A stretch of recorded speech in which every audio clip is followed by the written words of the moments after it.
welcome back to Decadent Fare, and welcome to my kitchen. Today is December 18th, so we're exactly 1 week away from Christmas. So I want to start cooking some stuff, and I want to start with tamales. I get them every year from somebody. Somebody somewhere is making tamales for Christmas, and this year I decided I was going to go ahead and do it myself.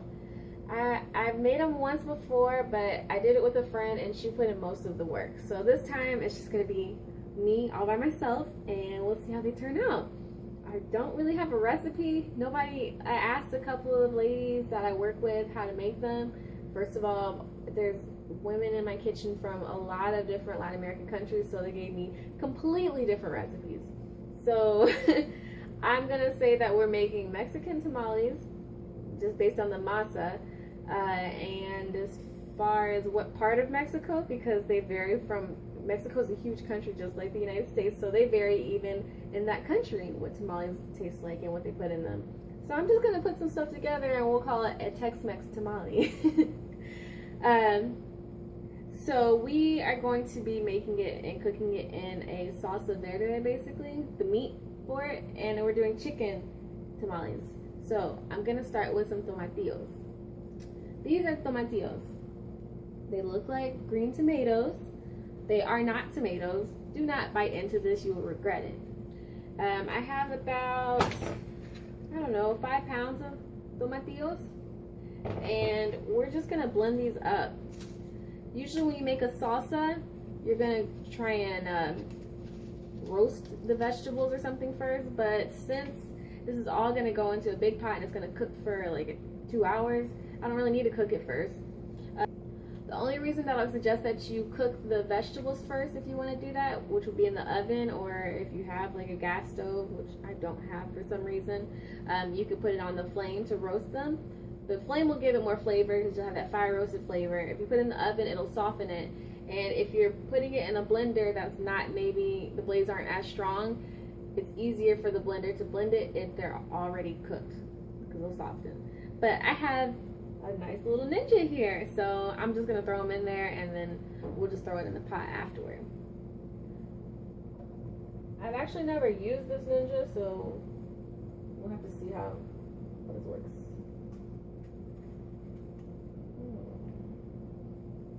Oh, this is the inside of it. So on the inside you can kind of start to realize this is not a tomato by any means. It's solid, there's no juiciness to this really. And they're sticky on the outside, so make sure you rinse them. So I don't know about you guys. I hope that you all out there have tried tamales before. If you haven't, please go somewhere and find them, try them. Preferably not from a restaurant. I don't feel like they put any love in it. They never taste good at restaurants. It doesn't matter how authentic of a Mexican restaurant it is, it never tastes as good as it does when that wonderful, beautiful lady walks into your job, or I don't know, there's just these ladies that will come in and be like, you want tamales? And you always say yes. You have to say yes. If you say no, you're going to get cold for Christmas.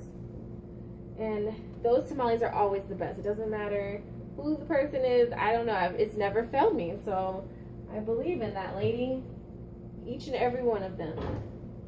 I wonder if it's like Santa. You know, Santa has his elves. Maybe there's like a tamale king or something. And those are like the tamale elves. I don't know. I'm probably going to edit that part out because that's stupid. But oh my gosh. Please try tamales. If you've never tried tasting them, I would not suggest you try making them first. Unless you're in some secluded part of the world where you can't get tamales. And then go ahead. You make them. I'm just going to finish these up and then we'll add some more things to make it real salsa. Okay, so here we go. We're gonna start the chicken and we're gonna do something real simple. I got 2 chickens. One's gonna go there.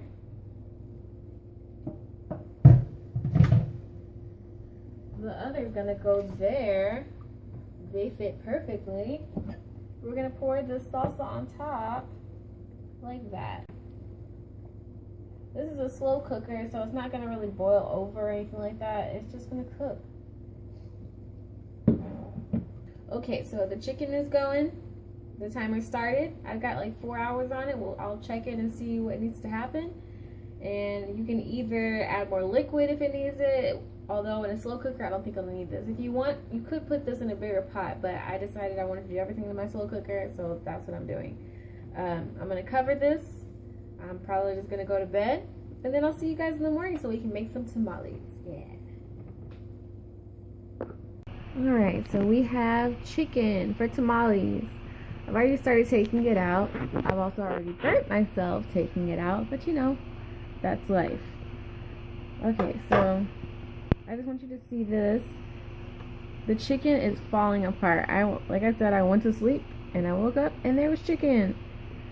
Yeah, the chicken just barely fit in my slow cooker. So unless you have a bigger slow cooker or you're making less tamale filling, I would suggest maybe getting a bigger pot. But I just didn't want to pay for anything else. So this is what we have. Chicken.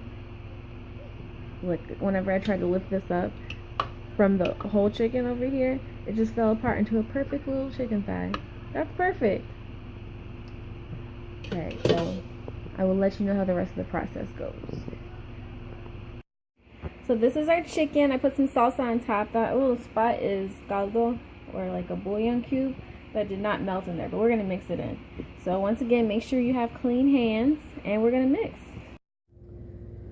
Okay, so now we are gonna make the masa. This is the scariest part for me because this makes or breaks the tamales. So we're just gonna say a prayer over it once again, just like we said a prayer over our meat, and our meat is delicious. So let's get started. Okay, so there's a million different recipes for tamales, and I don't know if this is actually in any of them, but I decided to use guajillo peppers, the dried red peppers that I had, and I soaked it in some hot water, and then I kind of smashed them and then drained that water. Instead of using like chili powder or anything, I just used that instead. So it's pretty red, and I'm okay with that. Are you okay with that?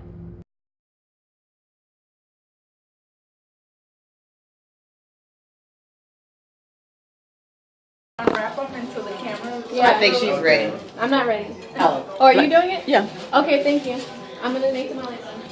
And take one. Thank you. Oh, okay. I'm gonna title it Black Girl Makes Tamales, Mexicans Try Them. Let me get over here, honey. Okay. Get this out of here. Well, I guess first I'll try the salsa by itself. Right? I'm telling you about the post. Yeah, because it could be very spicy. You never know. Kayla might be trying to prove a point. Wow. It's not spicy, but I like the salsa. it's pretty good. The salsa's legit. You need a I would spoon. prefer for it to be more spicy. No, I like it just like that. I love spicy. Right. Oh my Is God, it recording? Yeah. Yeah. Oh, that's a good angle. Okay, it's official. Kayla makes grandma tamales. That's not. An explanation on that will be available later. Ray, thanks for being so supportive, but I actually want to get to grandma's status. So. Okay, the only thing I would do different is I would put paper towels under them and let them dry out for 15 minutes. Like after they cook? Yeah, and that way you'll get rid of all the extra moisture and then you'll get that texture. That's the only thing. Yeah. Or maybe leave them in the thing a little longer because I think my masa is a little Raw? yeah. Okay. Did you get the big one? Or No, I the got big the one's one on the still there. bottom. But sometimes that happens because some of them are the top ones may not get, the bottom ones will cook faster than the top ones. Okay. So- Should they be rearranged? Yes, well, the way my mom does it is sometimes she won't feel them. I don't know how you did it because I wasn't here for it, but not feel the whole thing with tamales. I know a lot of people would want to do that because you cook more at the same time, but they won't all cook evenly if you do that. But it's good. The flavor's good. How's the masa to meat filling ratio? It's very good. Okay. I like that. It's not like Because- HEB where they're like, yeah, we're not going to put any chicken on here, but we're going to say we are. Because usually you get tamales and there's not a lot of meat. There's more masa, but I think that there's a good ratio of masa to meat. Yay! Yay! Good job, Kayla. Yay. guys. Sorry to put you on the spot and tell you about that. It's okay. I was wondering why you were offering us booze at the door. Makes sense now. Makes sense now. But yeah, everyone else should eat tamales because they're really good. Yeah, they're good. Well, I already did like a little vlog. She's like, I don't know. I'm just glad that I passed some sort of test so they didn't spit them out. So. Wait, so what was the what was the answer? Donald Trump's grandmother. What was it? It was grandma. Suki. It's a 10? Okay. No. Grandma in her youth, you know. Like grandma in the making. So like a 7? Yeah, I would 7, say 7. I agree. Oh, I can't.